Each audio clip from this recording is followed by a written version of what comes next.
sombra de Pedro. Qué título que le hemos puesto el día de hoy, ¿no?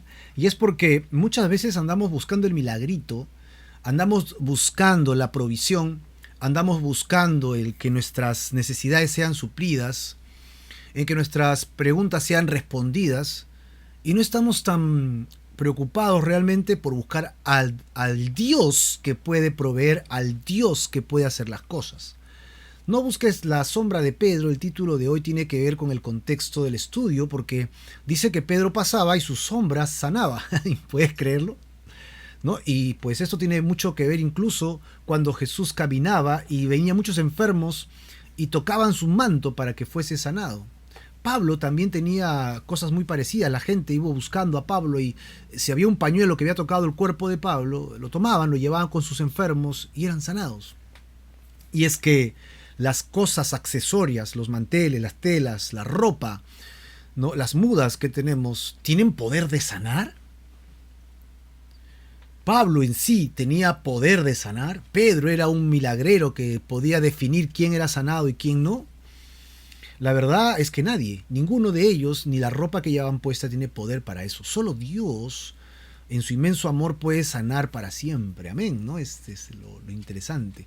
Pero eso es lo que dice literalmente el texto que vamos a leer hoy día, ¿no? Que eran sanados.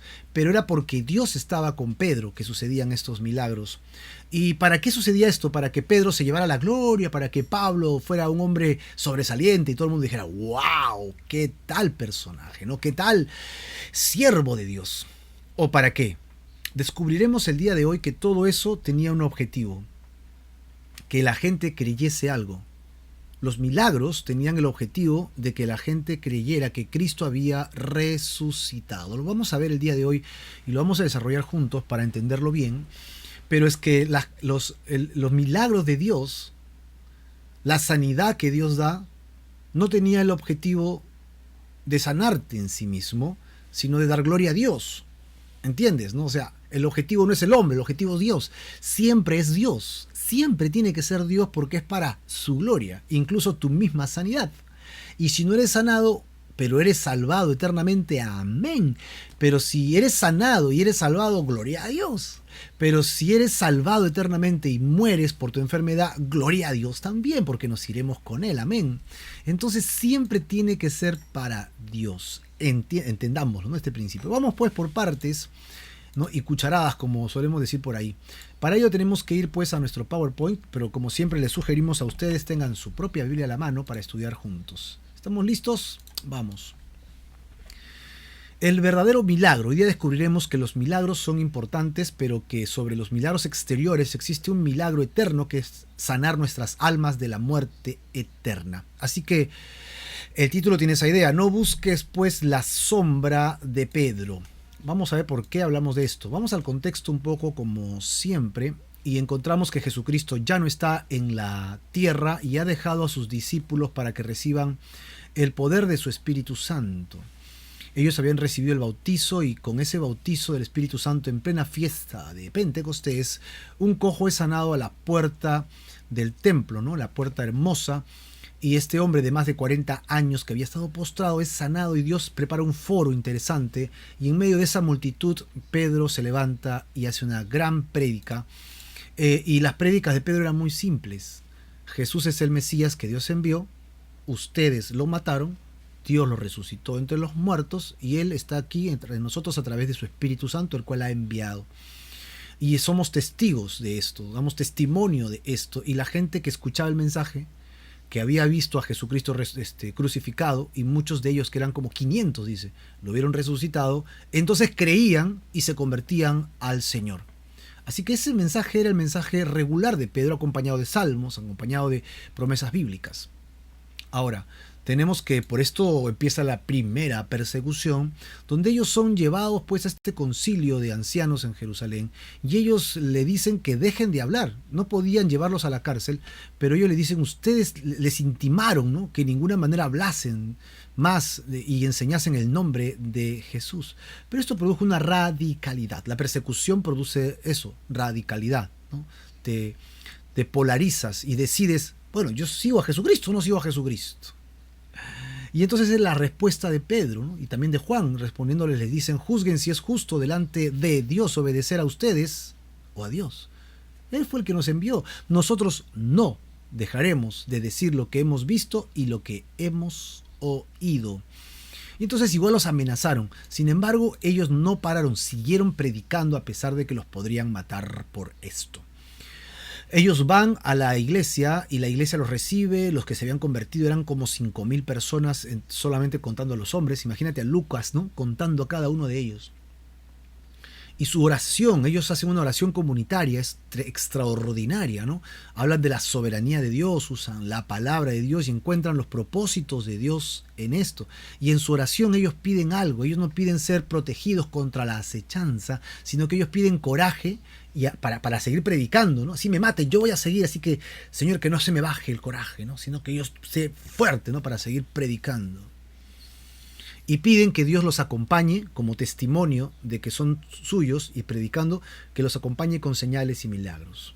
Y esto es exactamente lo que comienza a suceder. Debido a la persecución, muchos tienen necesidad, porque por la persecución prácticamente lo perdías todo. Y esto produce una gran generosidad dentro de la iglesia, y la iglesia comienza a compartir con los hermanos de lo que tenían. Y uno de ellos, que era un levita, se llamaba José, ¿no? Nosotros acá de manera graciosa le decimos Pepito, ¿no? Pepito, entonces, convertido al cristianismo, se convierte en un hombre que se preocupaba por las necesidades de los demás, tanto así que incluso se despojaba de sus pertenencias para ayudar a los demás. Como él consolaba, oraba por los necesitados, daba lo que tenía para los que necesitaban.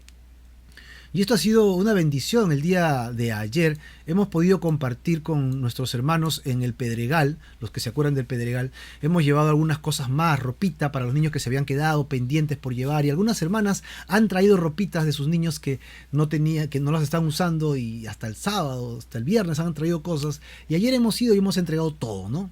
Hemos ayudado para que en su necesidad Dios les provea y ellos puedan dar gloria a Dios por eso. Amén, hermanos. Así que ahí vamos a estar expectantes de cómo seguir ayudando a esta zona de Lima que es un poco necesitada, de repente con víveres o cositas para la escuelita dominical, para que ellos puedan tener. Encontramos que ese corazón era el que tenía Bernabé. Bernabé se despojaba de lo que tenía y ayudaba. Así que a él le cambiaron de nombre, de Pepito o José, le pusieron Bernabé. ¿Qué significa Bernabé? Justamente eso, hijo de consolación. Y él hizo algo interesante, vendió una propiedad y entonces ayudó a los necesitados. Esto ocasionó pues que otros personajes como Ananías y Zafira pusieran los ojos no en el ayudar a los demás, sino en el recibir el reconocimiento y los aplausos que había recibido tal vez Bernabé. No dijeron, wow. Así que Ananías le dice a Zafira, o Zafira a Ananías, uno de los dos se ponen de acuerdo y dicen, ¿qué te parece si vendemos el terrenito, no? ¿Cuál? El grandote. No, chiquitito ese que no usamos. Véndelo, lo vendemos, sacamos una parte para nosotros y lo demás se lo dejamos a los pobres, a ver si nos aplauden igual. La intención era correcta, pero la motivación era equivocada. Ellos querían reconocimiento, ellos no tenían el corazón de Bernabé. Es más, ni siquiera dieron todo, dieron solo una parte, pero querían el reconocimiento como si lo hubieran dado todo, y ahí había mentira, ahí había dolo. Si ellos lo hubieran vendido en 1,000 y hubieran quedado con 200 y entregaban los 800, todo el mundo hubiera dicho gracias, es tu plata, gracias por los 800. Pero ellos dijeron, nos vamos a quedar con 200, pero vamos a decir que lo vendimos en 800 y lo dimos todo, buscando el reconocimiento, lo cual fue mentirle al Espíritu Santo, mentirle a Dios mismo. Imagínate, intentar mentirle a Dios. Obviamente, el pecado es mentir, ¿no?, a Dios, pero por el otro lado, Dios no puede ser engañado, pues yo no sé la intención de mentir, ¿no?, de estos hombres o esta pareja. Y aunque Dios no puede ser engañado, ellos lo intentan, y al mentir a Dios se encuentran un pecado que estaban en contra de Dios mismo. Esto ocasionó la muerte, ¿no?, fulminante de uno y después del otro, primero del esposo y después de ella. Los dos se habían puesto de acuerdo y los dos mintieron, y Pedro fue muy misericordioso intentando que ellos se arrepintieran, lo cual no sucedió. Ellos se dejaron llevar por la codicia, por el aplauso que el diablo metió en sus en sus corazones, en sus cabezas, y conspiraron contra Dios, y eso lo llevó a la muerte. La iglesia del primer siglo vio este acontecimiento, ¿no? Este acontecimiento, y es así como nosotros llegamos pues al estudio del día de hoy, correcto, donde vamos a encontrar que esto va a ocasionar dos efectos. Uno, lo que la gente va a percibir, la gente o va a creer o no va a creer por esto que va a suceder. Y dos, los milagros que ellos pidieron que vinieran van a comenzar a suceder para darle soporte a la predicación. ¿A la predicación de qué? De que Jesucristo había resucitado. Entonces tenemos claramente Hechos 5 y vamos a leer solamente estos 4 versículos que son en realidad bastante cortos. Hechos capítulo 5, versículos del 12 al 16. Si estás listo, yo te pido que me acompañes con tu Biblia a este pasaje. ¿Ya estás ahí? Hechos 5, vamos para allá. Por tema de contexto, yo les voy a pedir que me acompañen desde el versículo 11. Dice, y vino gran temor sobre toda la iglesia y sobre todos los que oyeron estas cosas. Y por la mano de los apóstoles se hacían muchas señales y prodigios en el pueblo, y estaban todos unánimes en el pórtico de Salomón. De los demás, ninguno se atrevía a juntarse con ellos, mas el pueblo los alababa grandemente. Y los que creían en el Señor aumentaban más, gran número así de hombres como de mujeres. Tanto que sacaban los enfermos a las calles y los ponían en camas y lechos para que al pasar Pedro, a lo menos su sombra cayese sobre alguno de ellos. Y aún de las ciudades vecinas muchos venían a Jerusalén trayendo enfermos y atormentados de espíritus inmundos, y todos eran sanados. Amén. Y todos eran sanados. Imagínate, realmente esto fue dinámico, ¿no? Fue extraordinario. Bajo esta premisa vamos a ver que lo primero que sucede es que la iglesia da un testimonio poderoso de una vida separada del pecado. La muerte de Ananías y Zafira provocó purificación en la iglesia. Los que estaban dubitativos, los que estaban dudando, vieron esto y dijeron, esto no, yo no me meto con Dios acá está Dios y yo quiero seguir con mi carnecita, yo quiero seguir haciendo mis pecadillos cuando nadie me ve y no quiero morir por mis pecados. Entonces me voy de la iglesia. Y eso fue. Mucha gente se fue. Los que tenían que irse, se fueron. Y el otro grupo de creyentes que realmente había creído dijeron, wow, realmente Dios está con nosotros. Así que lo que hizo Dios literalmente es purificar su iglesia, y eso ocasionó un testimonio poderoso.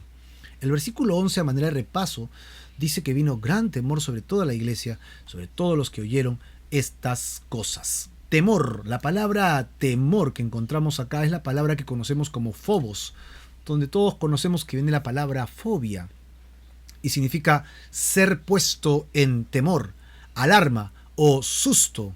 Miedo, pues, ¿no? Miedo. Entonces hubo miedo, pero acá dice que hubo gran miedo. Este miedo profundo vino sobre todos estos dos grupos de personas. ¿Cuáles son los dos grupos de personas? Uno, sobre toda la iglesia, todos los que habían creído. Y dos, sobre todos los que oyeron estas cosas y no se convirtieron a Cristo. Se apartaron, ¿no? Perdón. Así que vamos, ¿la iglesia quiénes son? Bueno, son los que se convirtieron en Pentecostés, ¿te acuerdas? En el aposento alto, las lenguas de fuego, 3.000 personas después de la predicación de Pedro. Y en el milagro de sanidades del cojo se añadieron 2.000 personas más. Estos eran los del grupo que están unidos, ¿verdad? Un solo sentir, compartiendo en sus necesidades, hablando de la doctrina, compartiendo la oración, el pan. Esta era la iglesia que estaba iniciando, gestando, creciendo, pero había otro grupo que eran todos los que oyeron estas cosas. Es el segundo grupo que menciona Lucas acá. ¿Quiénes eran estos? Pues el resto, perdón, del pueblo que había escuchado a Pedro. Gracias por la paciencia. Y el resto de gente que había visto los milagros que había sucedido, que había pasado, y no querían creer, habían decidido no seguir a Jesucristo. Y sobre estos dos grupos vino gran temor. La pregunta sería, ¿temor de qué? ¿No? ¿Cuál fue el temor? ¿Por qué tenían gran temor? pues temían la muerte repentina de Ananías y Zafira. Eso es lo que había pasado. Vieron esta muerte y no, yo no quiero que me pase esto. Estaban sorprendidos por los milagros, pero estaban temerosos. Todos se habían dado cuenta que no se podía jugar con Dios, intentando mentirle, imagínate el colmo, ¿no? Se habían dado cuenta que Dios actuó sobrenaturalmente con justicia contra el pecado de estos dos miembros de la iglesia, obviamente Ananías y Zafira. Se dieron cuenta que Dios le reveló a Pedro lo que había oculto en las intenciones del corazón de esta pareja, ¿no? Hipócrita, esta pareja mentirosa. Se dieron cuenta que en este grupo llamado la iglesia, las cosas no se podían hacer buscando la gloria personal y ser vistos. Siempre debía ser para la gloria de Dios. Imagínate que eso pasara el día de hoy y Dios revelara a los pastores, ¿no? a los líderes espirituales de la iglesia, los pecados ocultos que tú traes. Y que en el momento que te van a saludar, Dios le revela y te da la mano y te dice: hermano, arrepiéntete porque estás en codicia. Hermano, arrepiéntete porque estás en amargura de corazón. Hermano, arrepiéntete porque, qué sé yo, estás viendo pornografía, ¿no? Todos los días. La pregunta sería: ¿quisieras tú saludar al pastor o a los líderes? La respuesta sería muy probable que no, ¿verdad? No. La verdad es que sería de temer. ¿Por qué? Porque sabemos que muchas veces peleamos, estamos en una constante lucha contra nuestra carne y nuestro pecado, y algunos hemos logrado alcanzar una lucha victoriosa constante y otros estamos padeciendo todavía el suplicio de la conciencia que nos acusa porque estamos cediendo a ciertos pecados. Nuestras intenciones van más allá, muchas veces, de nuestra apariencia física, que podemos parecer por afuera muy espirituales, pero en nuestros corazones tenemos una gran lucha. Y que si el Señor revelara todo y todo el mundo escuchara o viera las intenciones de nuestro corazón, la pregunta sería: el resto de la iglesia nos miraría con la ceja levantada y diría: ¿en serio estás pensando esas cosas? ¿Tú que te ves tan espiritual? ¿En serio estás codiciando eso de tu hermano? ¿Tú que pareces alguien tan abnegado? Pues claro que sería de temer, ¿verdad? En ese tiempo nadie quería saludar a Pedro ni a Juan. Eso es muy probable, ¿no? Pedro y Juan de lejos, ¿no? Hola Pedrito, hola Juan. No vaya a ser que revele públicamente que estoy en pecado. Así que el Señor santificó, purificó a su iglesia y así se aseguró que los creyentes y los no creyentes se enteraran que Dios es santo y que busca la humildad, que busca la sencillez del corazón en su pueblo y que busca que todo, absolutamente todo se haga para su gloria y no en la gloria de los hombres. Dios no quiere que tú te lleves la gloria, Él quiere que nosotros le demos la gloria a Él. El verso 12, que es ya el inicio del texto de hoy, dice que por la mano de los apóstoles se hacían muchas señales y también prodigios en el pueblo. Y estaban todos unánimes en el pórtico de Salomón. Esto me hace recordar al versículo 30 del capítulo 4. Mientras que extiendes tu mano, esta es la oración que ellos hicieron, ¿recuerdas? Mientras tú, Señor, nosotros vamos de nuevo para seguir predicando, mientras tú extiendes tu mano para que hagas sanidades y señales y prodigios. Y luego dice: mediante el nombre de tu santo Hijo Jesús.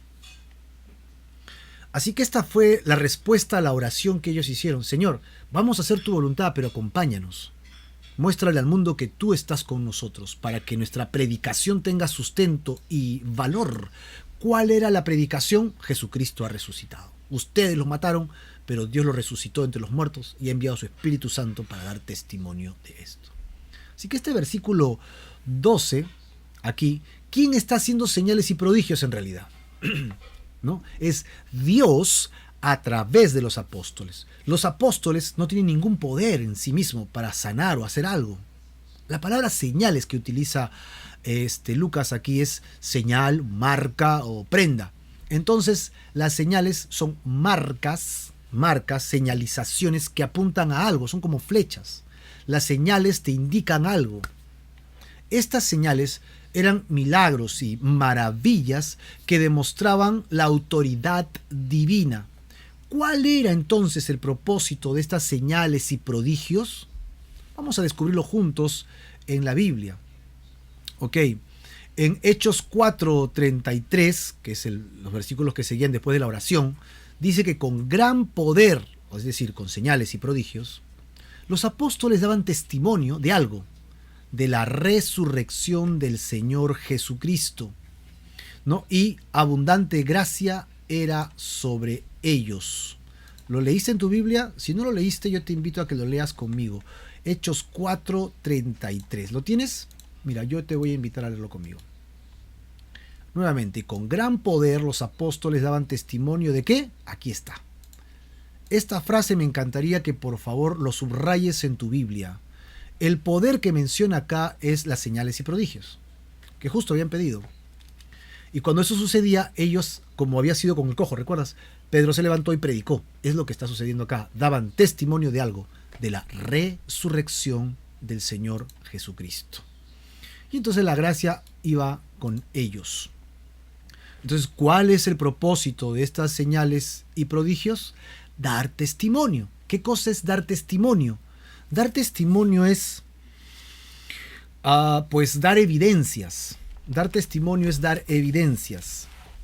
Dar el sustento de por qué pasa algo. Si no hay evidencias, entonces tu testimonio no tiene valor. Yo quiero demostrar algo y tengo que traer las pruebas, audios, videos, textos, documentos que sustenten esto. Entonces lo que está diciendo Lucas en su testimonio, en su palabra, es que ellos estaban dando evidencias de la resurrección de Jesucristo. Ellos daban evidencias, es decir, a todos le daban evidencias de que Jesús había resucitado de entre los muertos. La Biblia dice en Corintios que más de 500 personas vieron a Jesucristo resucitado. Eran evidencias presenciales de la resurrección. Ellos daban evidencias de que Jesús no había terminado su ministerio muerto en la cruz y sepultado. Ellos daban evidencias que Jesús estaba vivo y estaba actuando por medio de los apóstoles a través del Espíritu Santo. Por eso es que ocurrían todas las señales que ellos estaban viendo. Y a pesar de las amenazas, dice aquí claramente que estaban todos unánimes en el pórtico de Salomón. Estaban en el pórtico de Salomón. Ahora, este pórtico, este portal, era una puerta del atrio exterior del templo. Y en realidad, no era un lugar cerrado, era un lugar público. Era un lugar donde todo el mundo estaba constantemente entrando y saliendo. Y esto era exactamente lo que dijo Pedro que haría. ¿Recuerdas que lo citamos en nuestra introducción? Hechos 4:19. Mas Pedro y Juan respondiendo dijeron: juzguen ustedes si es justo delante de Dios obedecer a ustedes antes que a Dios. Porque no podemos dejar de decir lo que hemos visto y hemos oído. Ellos no se escondieron, sino que estaban unánimes, es decir, con un mismo sentir, predicando de manera pública y valerosamente a pesar de las consecuencias sociales, a pesar de las consecuencias económicas que pudieran tener. No importa si los botaban de sus casas y se quedaban sin negocio, no importa si la familia ya no le iba a hablar, ellos habían decidido seguir predicando de Jesucristo y no iban a dejar de hacerlo. Esto es una exhortación para nosotros, ¿no? A veces nosotros dejamos de predicar porque ¿qué dirán? A veces dejamos de dar testimonio porque si no, ya no me van a hablar, ¿no? ¿Y qué voy a hacer en mi trabajo? Ya no me van a hablar, mi familia ya no va a querer seguirme hablando ni escuchando. Dejamos de predicar y de hablar porque simplemente tenemos temor de la burla que harán, de la mofa que harán porque somos cristianos. El cristianito, ¿no? Y así que vamos a ver el versículo 13, cómo continúa esta narración. De los demás, ninguno se atrevía a juntarse con ellos, mas el pueblo los alababa grandemente. De los demás. El versículo anterior aclaró que la iglesia estaba unánime, de manera pública, dando testimonio de la resurrección de Jesús. Y este es el otro grupo de personas que no había creído, pues. Estos estaban sorprendidos, dice que ninguno se atrevía a juntarse con ellos. No eran valientes para juntarse, pero sí desde lejos los veían y admiraban el testimonio que daban. Es decir, Dios estaba con ellos, definitivamente. Dios estaba de su lado. A la iglesia no asistía gente que llevaba una doble vida y causaron gran respeto y admiración en la gente que los miraba. Entonces, acá hay preguntas interesantes. En tu área de trabajo, en tu barrio, en tu familia, en el colegio, ¿te ves diferente? ¿Eres diferente? ¿La gente admira lo que Dios hace en tu vida? ¿Tu testimonio habla tan fuerte, tan elocuente, que no necesitas a veces ni siquiera mencionar a Jesucristo porque reflejas a Jesucristo? ¿La gente ve en ti algo distinto? ¿Hay algo en ti que hace la diferencia? Acá dice que alababan grandemente. Es decir, reconocían qué tremendas cosas hacían los apóstoles y la iglesia, de tal manera que eran dignos de admiración. La alabanza, como entenderás, obviamente no era para el ser humano, sino era el reconocimiento de lo que Dios hace en estos seres humanos que han dispuesto sus vidas para seguir a Dios. ¡Alalay! Como dicen por ahí, ¿no? ¡Ay, ay, ay! ¿Realmente somos de testimonio que perturba los pensamientos de la gente? ¿Realmente somos un testimonio a nuestro alrededor de que obedecemos a Dios? ¿Realmente la gente admira a Dios y lo que puede hacer cuando nos ve a nosotros? Ahora, era un reconocimiento que Dios estaba operando a través de sus apóstoles. ¿Cómo sabemos esto? Pedro siempre redirigía la alabanza a Dios, ¿no? En Hechos capítulo 3, versículo 11, si vas conmigo y me acompañas un ratito, 3:11, ¿ya estás conmigo allí? ¿Te recuerdas en el pórtico de Salomón, cuando es sanado este hombre, y el cojo es sanado? ¿Lo tienes ahí? Vamos conmigo, te voy a invitar acá. Sí, perfecto. Ya está. El versículo 11 nos dice: y teniendo asidos a Pedro y a Juan el cojo que había sido sanado, entonces mira lo que hace el pueblo, ¿eh? Todo el pueblo, se admirado, atónito, concurrieron a ellos al pórtico que se llamaba Salomón. Y Pedro, mira lo que responde aquí, dice acá: viendo esto, Pedro respondió al pueblo: varones israelitas, ustedes, judíos, hebreos, ¿por qué se maravillan de esto? Uno, ¿no? O sea, ¿por qué se maravillan de un milagro si Jesús había hecho estos y más? Y no van a ser los últimos, ¿no? ¿O por qué ponen los ojos en nosotros? Y acá es donde Pedro deslinda rápido, como si por nuestro poder, o si por mi tiempo de ayuno, oración, porque yo soy un hombre piadoso, porque yo soy un hombre espectacular, ¿no? O sea, por nuestra piedad espiritual hubiésemos hecho andar a este. ¿Qué está sucediendo acá? Pedro sabía que el poder no era de él. Pedro sabía que quién era el que había sanado al cojo. ¿Y quién era el que sanó al cojo? Pues Dios sanó al cojo, obvio. Entonces, a Dios le plació usar a Pedro, como también pudo haber usado a Juan, o incluso él pudo haber usado las piedras que estaban en las puertas del templo. Y Pedro sabía claramente esto. Esto fue como una respuesta ante la alabanza del pueblo, que empezaron a dirigir sus ojos a la persona, ¿no?, de Pedro. Y él inmediatamente, ¿qué hizo? Redirigió a la persona correcta. ¿A quién? A quien merecía toda la gloria. A Jesús, obviamente. Y todos los verdaderos siervos de Dios siempre hicieron lo mismo. Dirigieron toda la gloria a Dios.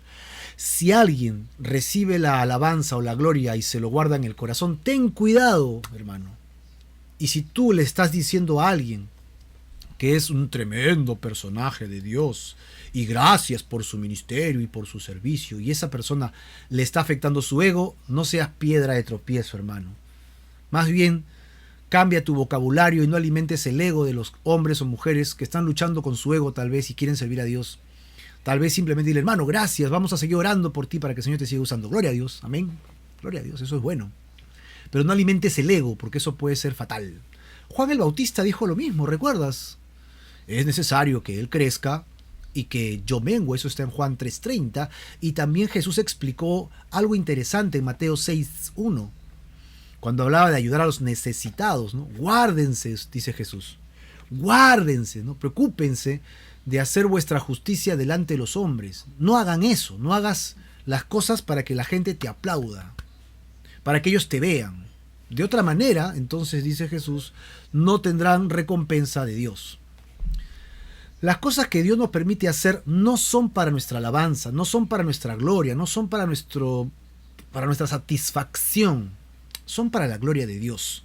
Dios sí nos utiliza y Dios ha planeado bendecir al mundo, bendecir a la iglesia a través de sus mismos siervos, de los hombres y mujeres que asistimos a la iglesia. Y Dios nos utiliza no porque tengamos algún valor especial, sino nos utiliza por su pura misericordia. Dios, ¿qué hizo? Dios vio a Marco desde el cielo, ¿no? Y entonces vio una acequia pestilente, porque hay un salmo que dice lodo cenagoso, ¿no? Eso suena muy poético, lodo cenagoso, suena hasta como que me quiero bañar ahí. Pero el lodo cenagoso es la acequia, es como las aguas servidas, ¿no? Esa agua negra, pestilente, sucia, donde pasa las heces, las orinas y la basurita, y donde los animales hacen sus cosas. Allí, ese es el lodo cenagoso, es un lodo pestilente. Dios miró, vio una cabecita que entraba y salía, y metió su mano santa allí, el Señor, y se encontró con la cabeza de Marco, con mi cabeza, y me sacó. Y me salvó. Yo me había hundido en ese lodo cenagoso, y Él me liberó. Entonces, si Dios me sacó de ahí, de ese fango, ¿cómo no servirle por amor? ¿Cómo no servirle por gratitud? ¿Cómo no darle toda la gloria por lo que Él se merece? Si yo mismo no podía limpiarme de ese lodo y Él me limpió, me sigue limpiando incluso, ¿cómo entonces yo puedo atreverme a decir, yo soy capaz de limpiar al resto, yo soy capaz de hacer algo portentoso, apláudame, mírenme? O sea, esa vanagloria solamente va a hacer que Dios salga del cuadro, porque Dios no actúa en la gloria del hombre. En la vanagloria del hombre Dios se aparta, Dios tiene de lejos al vanaglorioso. Nuestro lugar correcto es este: he sido sacado del lodo cenagoso, y solo servimos a Dios porque cumplimos los requisitos que Pablo dice cuando habla del Cristo, el poder y la sabiduría de Dios. En 1 Corintios capítulo 1, 27 en adelante, habla acerca de que Dios utiliza al necio del mundo, a lo débil del mundo, a lo vil, menospreciado, escoge Dios, a lo que no es. Sin el Padre, tú y yo no somos nada. Sí, tendremos valores, tendremos habilidades, tendremos, qué sé yo, pues, en nuestra inteligencia, los hombres nos medimos, ¿no? Nos comparamos. Pero realmente, espiritualmente, somos fracasados todos. Espiritualmente no hay ningún ser humano que califique para el cielo y para ser útil para Dios. Es por su pura misericordia que Dios nos utiliza. Y esta es la actitud correcta del creyente. Y esta fue una de las señales de los creyentes en el primer siglo, que los hombres dan la gloria a quien le corresponde, a Dios. Y nuestro corazón debe estar en la humildad, ¿no? Y esa era la actitud correcta que tenía Pedro en ese instante, en ese momento. Muy bien, así que entonces el pueblo alababa grandemente, pero una señal importante, ¿cuál fue? Que Pedro redirigía esa señal inmediatamente a Dios, quien se lo merecía, ¿no? Así que el testimonio de la iglesia era mostrar a Jesucristo resucitado, ¿no? Mostrar a Jesucristo resucitado. Todo lo que hacían era las señales indicaban hacia alguien. ¿Hacia quién? Hacia Jesucristo resucitado. Y ahora veamos el propósito de los milagros. El propósito de los milagros los encontramos en el versículo 14 en adelante. Y los que creían en el Señor aumentaban más, dice acá, gran número así de hombres como de mujeres. Ellos tenían unidad. Los que venían con mala intención no se podían quedar, estaban muertos de miedo, ¿no? La gente los admiraba y la iglesia crecía por el Señor. Acá dice que los que creían en el Señor aumentaban más. Es decir, se juntaban, se anexaban, se añadían, iban viniendo más personas. Lucas, que era un médico y que es conocido como un historiador muy acucioso, pues incluso en su evangelio él da muchos detalles, ¿no? Qué tipo de enfermedad tenía y cómo fue sanado, mientras que los otros evangelios decían Jesús venía y lo sanaba, ¿no? Al principio este historiador, Lucas, empezó a contar, pues, ¿no? Porque como es acucioso, wow, Pedro predica en el día de Pentecostés y se convirtieron 3.000 hombres, ¿no? Sin contar varones, perdón, niños y mujeres, ¿no? Exacto, o sea, Lucas es muy específico. El cojo se sana. En la segunda prédica llegamos a 5.000. En el pórtico de Salomón, ¿no? Cuando siguen la gente sanándose a través de milagros portentosos, ya no puede contar. Y cuando le preguntan, Lucas, ¿cuántos se convirtieron ahora? ¿Cuánta gente ahora es cristiana? Él debió contestar algo como, no lo sé. Ahora ya son tantos, son muchos que ya perdí la cuenta, ya es en vano contar. Ahora ya no puedo decir tal cantidad, sino solamente puedo decir el Señor ha aumentado más y más a su iglesia, que es lo que dice acá justamente. Ha aumentado más y más. Lo otro que dice es que ha aumentado hombres y mujeres. ¿Te das cuenta la diferencia de las primeras dos contabilidades? Hablaba de varones nada más, sin contar hombres y mujeres, pero acá sí menciona a las mujeres. Es interesantísimo. Para nosotros esta frase, pues, no sé, es muy natural, ¿no? Hombres y mujeres, niños. Pero en esa época mencionar a la mujer era algo extraño. Dios le abrió la puerta también a las mujeres para que ellas tuvieran una relación personal con Él como su Salvador personal. En el Antiguo Testamento las mujeres también tenían una relación con Dios, pero dependían totalmente de la cobertura espiritual de sus esposos o de los líderes espirituales. Ahora Dios ha ampliado su cobertura para que los hombres y las mujeres seamos de igual talante delante de Dios, igual tamaño delante de Dios. En Gálatas Pablo explica en el capítulo 3:28, diciendo que ya no hay judío, que ya no hay griego, no hay esclavo, que ya no hay libre, y luego dice, no hay varón ni mujer, espiritualmente valemos lo mismo, porque todos somos uno en Cristo Jesús, es lo que dice. Así que los hombres y las mujeres somos igualmente valiosos ante los ojos de Dios. Así que, señora que estás escuchando, Dios te quiere utilizar. Dios quiere poner su mano sobre ti para que seas útil para su gloria y para su reino. Estos hombres y mujeres aumentaban en gran número a la iglesia. ¿Por qué?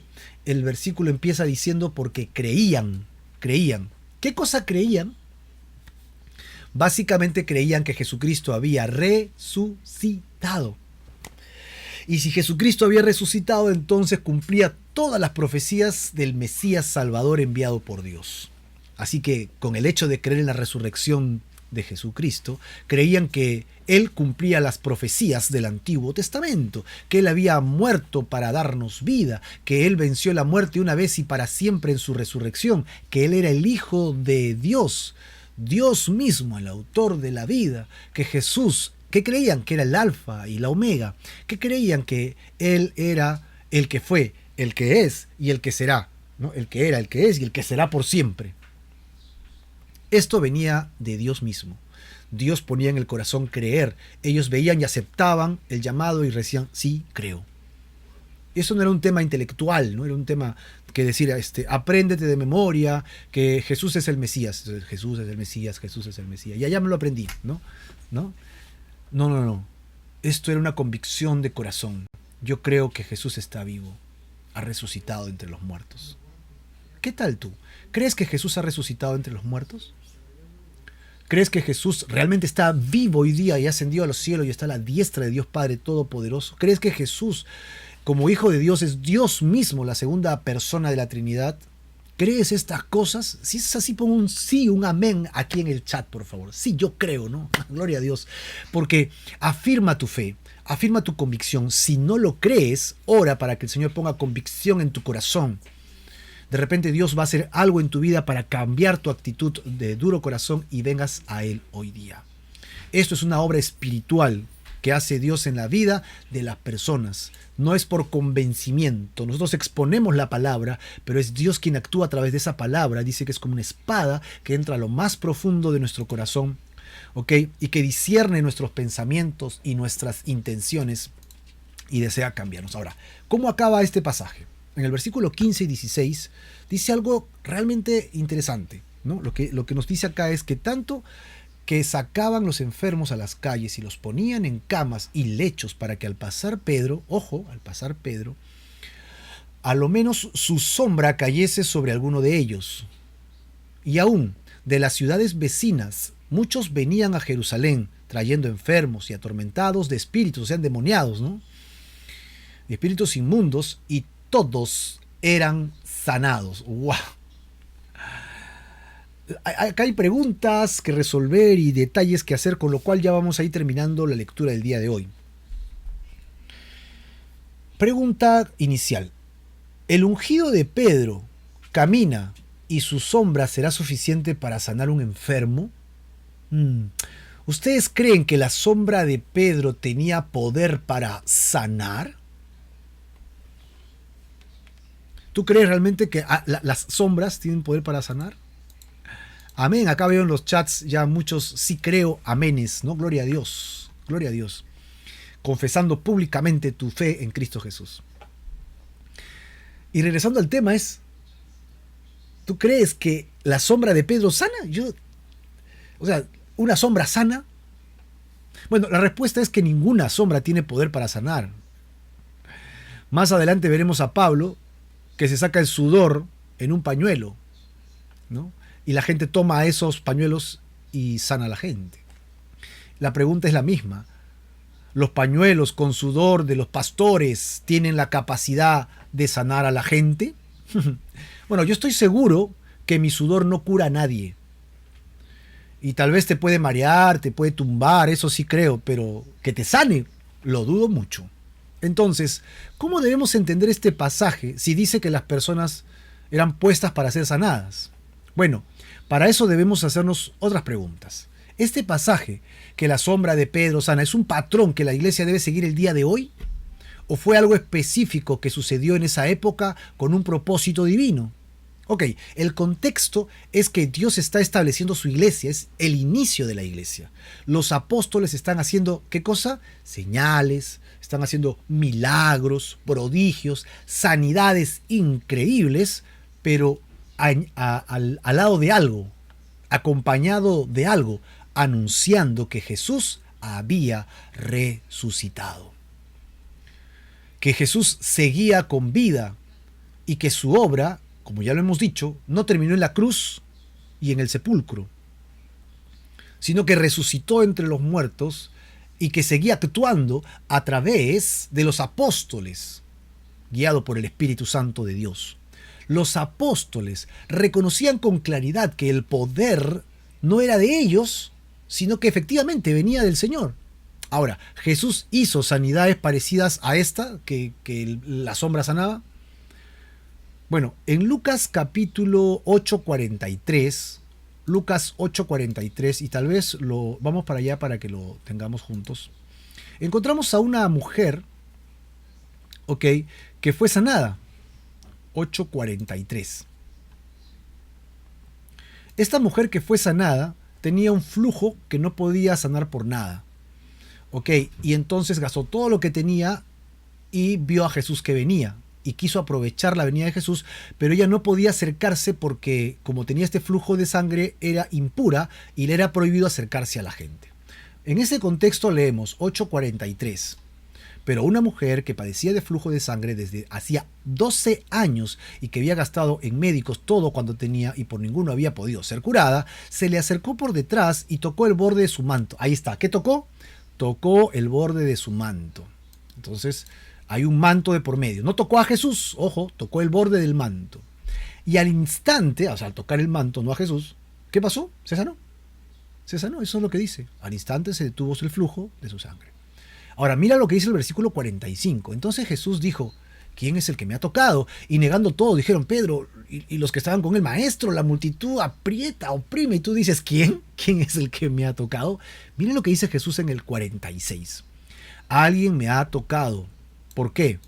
Porque he conocido, y acá quiero que lo leas con cuidado, yo he conocido que ha salido poder de mi manto, ha salido poder de mi túnica, o ha salido poder de mí. lo dice claramente. He conocido que ha salido poder de mí. Es lo que dice literalmente Jesús aquí. Ok, entonces encontramos que no es el manto el que sana, no es la sombra que sana, es Jesús quien sana. En Él está la sanidad. ¿No? Que tengamos ciertos fetiches, que creamos que hay ciertas cosas que pueden ser utilizadas para llegar a Cristo y ser sanados, probablemente, pero nunca fue el énfasis. El énfasis es la persona de Jesús, es el que sana. Ya no vamos a ir allí, pero toma nota, Mateo 14:34 en adelante, encuentras a Jesús que sana a los enfermos en Genezaret, ¿no? Y terminada la travesía, vinieron a Genezaret. Cuando le conocían los hombres de aquel lugar, enviaron noticias a todos para que trajeran a todos los enfermos. Y en esta cita de Mateo 14:36 dice que le rogaban que les dejase tocar solamente el borde de su manto.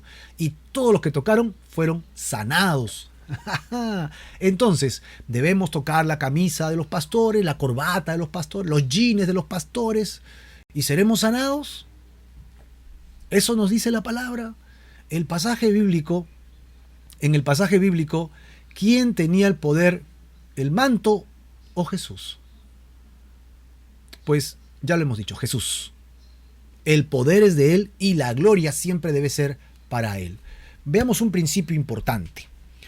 La palabra nos muestra tiempos específicos de grandes milagros para mostrar a la gente que Dios es Dios. Ok, vamos por partes, ¿eh? No nos adelantemos. Por ejemplo, recordemos a Moisés, ¿no? Moisés instaura una nación y establece la ley. ¿Cómo se revela Dios? Dios se revela al hombre con gran poder contra Egipto y su paganismo mediante sus plagas. Se tumbó a todos sus dioses y puso sus plagas, ¿no? Y puso sus plagas a exposición y nadie pudo combatir a Dios. Cuando lo persiguió el ejército de Egipto, ¿qué hizo Dios? Abrió el mar Rojo para que pasase el pueblo en seco. Y luego se deshizo del ejército egipcio.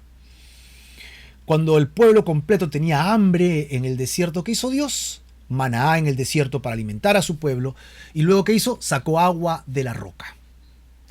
Luego, cuando Moisés murió, alguien le sucedió, Josué. Y entonces dice Dios que le dice a Josué: yo estaré contigo como estuve con Moisés, si es que me obedeces y haces todo lo que yo te digo, como lo hizo Moisés conmigo.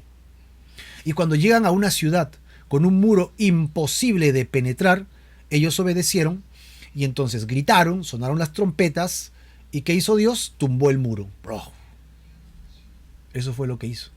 Así que vemos a Dios mostrándose ante la humanidad con gran poder. Así encontramos a Dios en momentos específicos de la historia de la humanidad.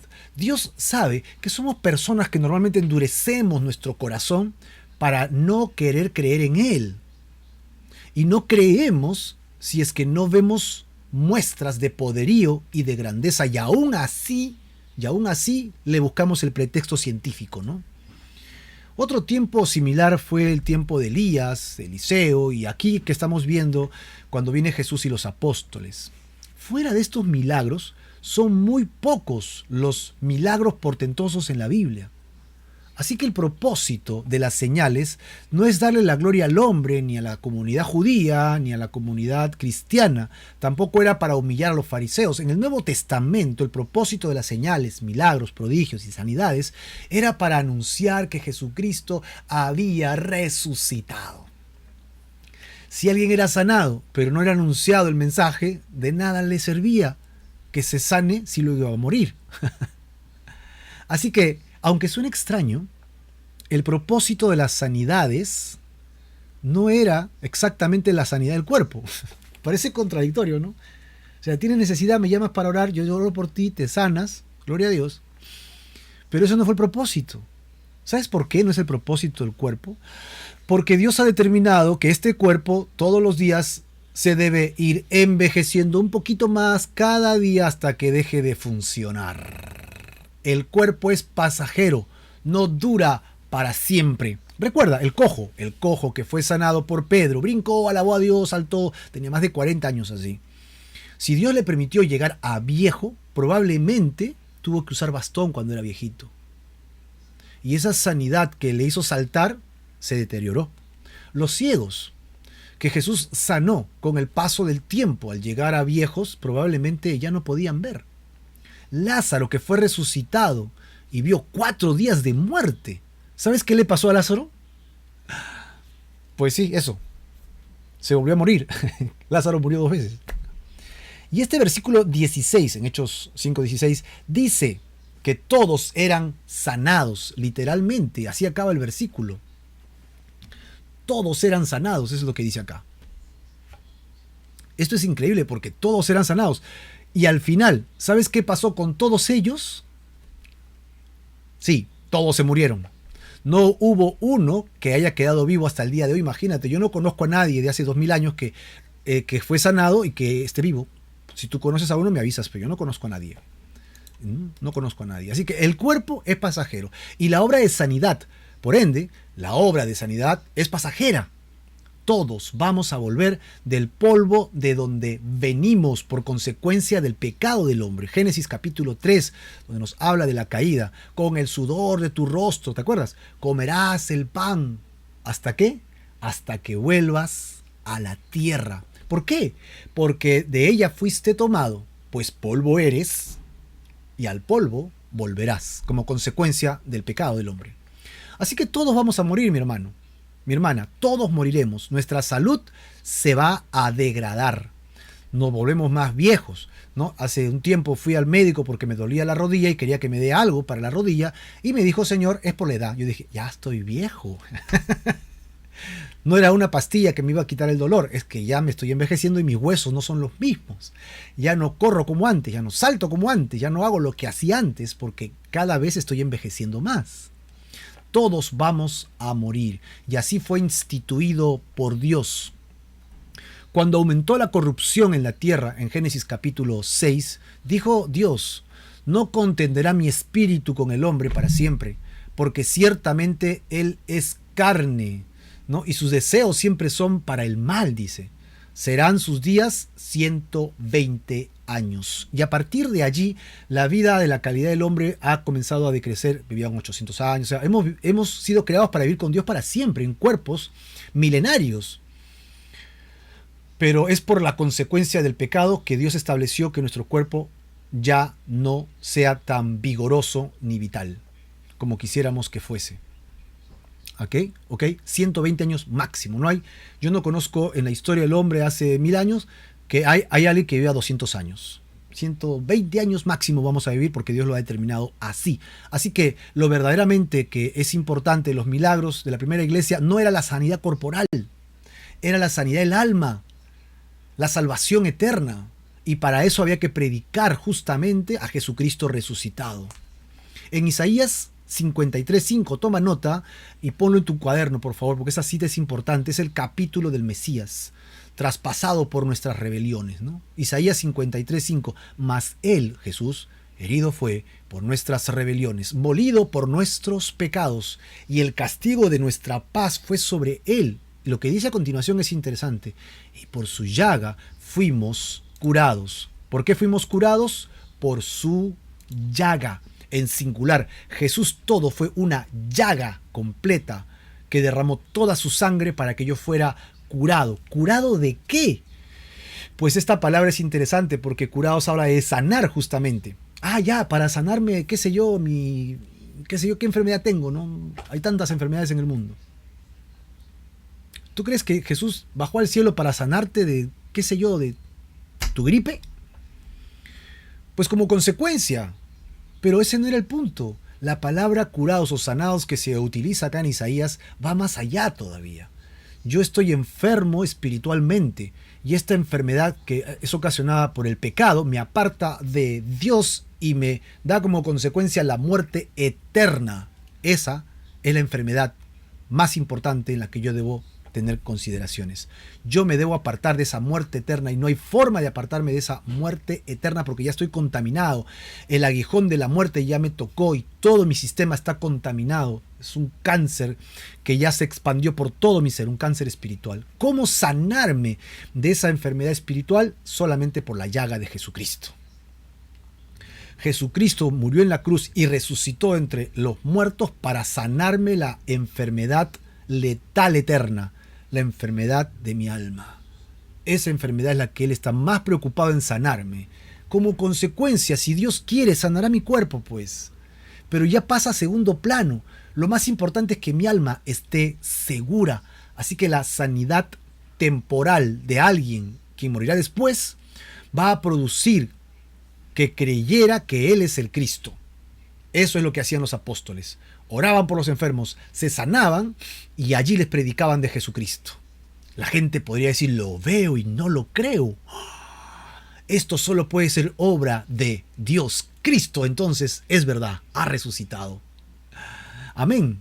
Y Dios hizo una obra eterna. Él no ha hecho una obra solo pasajera para que te sientas bien. Imagínate que Dios haya venido a este mundo para que tú te sientas bien, para proveerte para tu trabajito, para tu negocito, ¿no? Como algunos negocian con Dios. Señor, si tú me provees para mi negocio, te serviré. Que es mentira también, porque cuando Dios les provee, no les sirven, ¿no? Están ocupados en el negocio.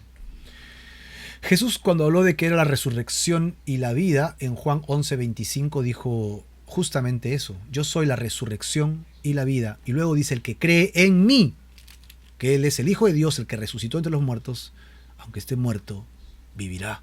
Así que la obra de Jesús no es solamente sanarnos un cuerpo que luego va a perecer, no solamente no es un plan terrenal, va más allá de tu propia salud física. Cuando Jesús habla de que es el camino, la verdad y la vida, en Juan capítulo 14, verso 3, dice, y si me fuere y os prepararé el lugar, vendré otra vez y os tomaré a mí mismo, para que donde yo estoy, estén ustedes también. ¡Wow! Dios quiere participar con nosotros de su eternidad.